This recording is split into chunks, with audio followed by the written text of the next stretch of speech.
አልተረዳችሁም። እስኪ ዳጊወርተንም ጆዬም ያሃዎችም በጣም በሃይማኖታችሁ ጠንካራ እንደሆናችሁ እያሳያችሁ ነበረ።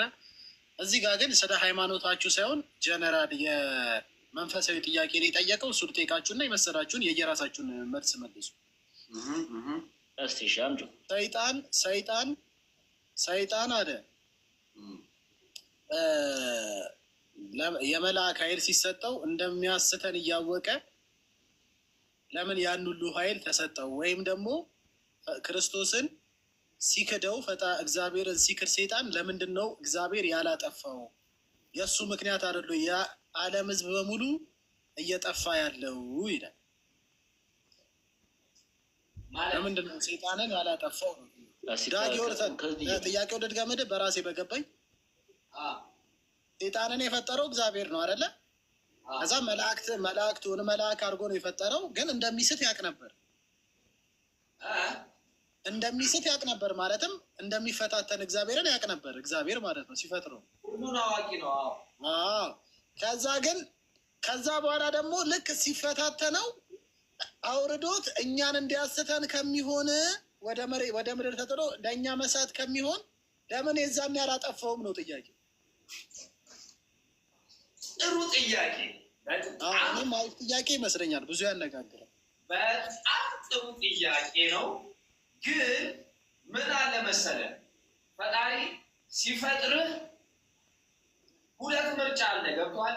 ነፃ ፈቃድህን አንተን ሲፈጥርህ ነፃ ፈቃድ የሚባል ነገር አለ። ገብቶሃል? ነፃ ፈቃድ አስቀምጦ ነው የፈጠረ። ከዛስ በኋላ ነፃ ፈቃድን እንድትጠቀም ምን አረገ? እሳትና ውሃ አስቀምጦልሃል። ገብቶሃል? ፈጣሪ አንተ ከፈለግ ለምሳሌ እሳትና ውሃ አለ። ወደ እሳቱ ወደ ውሃው መርጠህ መሄድ ትችላለህ። በማስተሳሰብ በራስ በገዛ አስተሳሰብ ከፈለግ እሳቱ ላይ ትሄዳለህ፣ ከፈለግ ውሃው ላይ ትሄዳለህ። ያንን ምርጫ ፈጣሪ አስቀምጦልሃል። ለምን መሰለህ? የዛኔ ለምሳሌ ሳጥናኤልን የመላእክት ሁሉ አለቃ ነው። ገብቶሃል አይደል? ሳጥናኤል የነበረው ከሁሉም መላእክቶች የሚበልጥ አስፈሪነት የነበረው መልአክ ነበር። ገብቶሃል? የዛ ሰዓት ላይ ገብርኤል ጸንተን እንቁም ባለ ሰዓት ላይ እሱም አብሮ ቢቆም ኖሮ ዛሬ ላይ ያንን ክብር አያጣም ነበረ። ቢመለስ ለምሳሌ አዳም በድሏል። ለምን ተጣለ ግን አይደለም ማንዬ ገብቶኛል። ቀንገረን ገብቷል። አሁን እንደዛ ሁሉ ለምሳሌ አዳምን ብታይ ከመላእክትም የሚበልጥ ነገር ነበር የተሰጠው አይደለ? አዳም የመጀመሪያ ፍጥረቱ ከመላእክት የሚበልጥ ነገር ነው የተሰጠው። ለምሳሌ የሚሞት ሰውነት አልነበረም። ራሱ ሰርቶ ጥሩ ግሩ አይደለም የሚበላው። ገብቷል። ብዙ ነገር ባይዘወይ ከመላእክት የበለጠ ፍጥረት የለም። መላእክት በፈጣሪ አምሳል አይደለም የተፈጠሩት። እኛ ግን የሰው ልጅ የተፈጠሩት ግን መቼም የማይሞቱ ፍጥረቶች ናቸው መላእክቶች። እኛም እንኳን ቅድም አዳም የማይሞት ስጋ ሰጠው ሲል መላእክቶችም እንደማይሞቱ ልነግሩ። በጣም አክብሮ የፈጠረው ግን እኛ ብቻ ነው። ባይዘው እኛን የፈጠረው ግን ያ ማለት ከመላእክት ማለት አለ። መላእክቶችም ከኛ የሚበልጡበት በጣም ብዙ ጸጋዎች አሏቸው። አሁን ልንገርህ፣ ለምን መሰለህ እንበልጣለን ያለው ፈጣሪ ፍጥረታትን ሲፈጥር በራሱ አምሳያ የፈጠረው የሰው ልጅ ብቻ ነው። ከዛ ውጭ ያለውን ፍጥረታት ገብቷል ለሰው ልጅ እንዲመቹ አድርጎ የተፈጠሩ ናቸው። ለምሳሌ መላእክት ግን ከዛ በፊትስ የነበሩ ነገሮች አይደሉም ማለት ነው። እነሱማ ነበሩ እንጂ ሁለተኛ ፍጥረታት እሱን እኮ ነው የምልህ። መላእክት እኮ ከእኛም በፊት የተፈጠሩ ናቸው። የመጀመሪያ ፍጥረታቶች ከመጀመሪያ መላእክቶች ሲጀመር ለሰው ልጆች እኮ አይደሉም አይደል የተፈጠሩት? ለሰው ልጆች ፈጣሪን እንዲያገለግሉ እንዲያመልኩ ነው የተፈጠሩት። ከዛ በኋላ ነው ወደኛ የመጣ አሁን ወደ ዋናው ፖይንት ልምጣልሽ፣ ችግር የለም እሱን ሰፋ ስለሚል እና አዳም ምን አደረገ? በደል አይደለ? እንዳትበላ ተባለ፣ በላ። ምንድን ያደረገው ግን? ንስሐን የገባው። ገብቷል? ለምን? እሳትና ውሃ አስቀምጦለታል። እሳቱን በላ። ገብቷል? እሳት ውስጥ ገባ። እሳት ውስጥ ሲገባ ምን አደረገ? ይቅር በላይ ንስሐ ገባ። ገብቷል? ሳጥናኤል ምን አደረገ? እሳት ውስጥ ገባ፣ እሳቱን ነካ።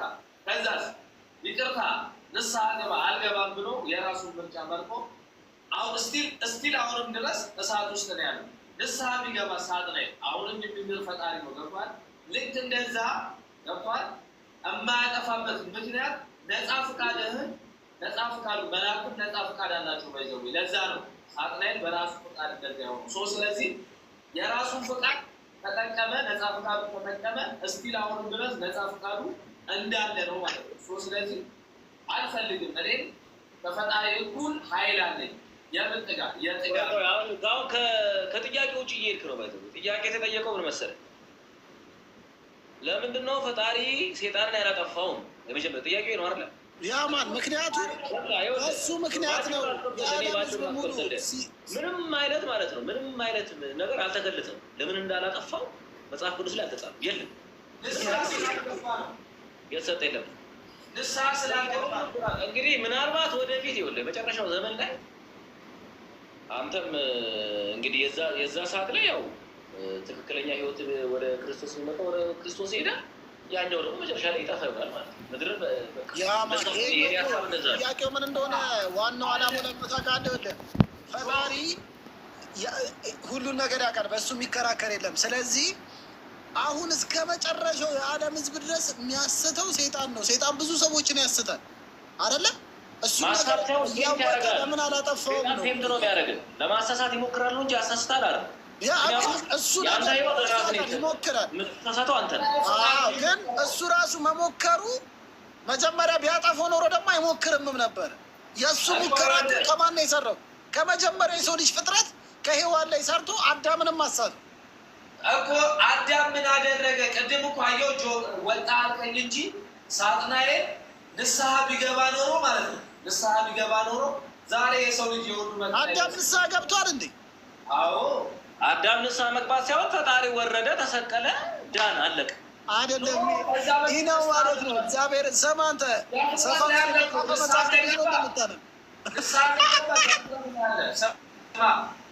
ገብቷል። ንስሐ ስለገባ ነው ይቅርታ ስለጠየቀ ምን አለ? ከ5500 ዘመን በኋላ ራሴ ያሀ ቆይ አልተሰማ ያሀ ፋሚሊ እናንተ የምታነቡት መጽሐፍ ቅዱስ የሰፈር ሰው ነው ወይ የጻፈው?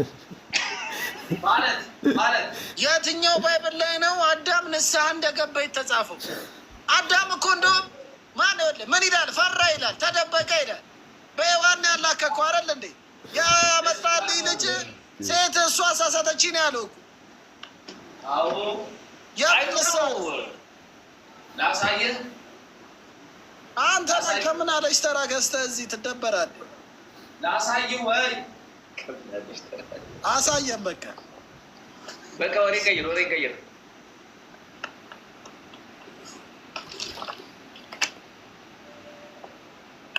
ዳጊዮርሰን ግን ሃይማኖት ላይ ደካማ መሆንን የተረዱት በዚህ ክርክር።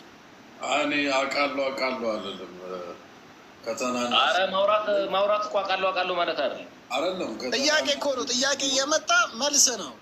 እየተማረ ሀሳብን መስጠት ነው።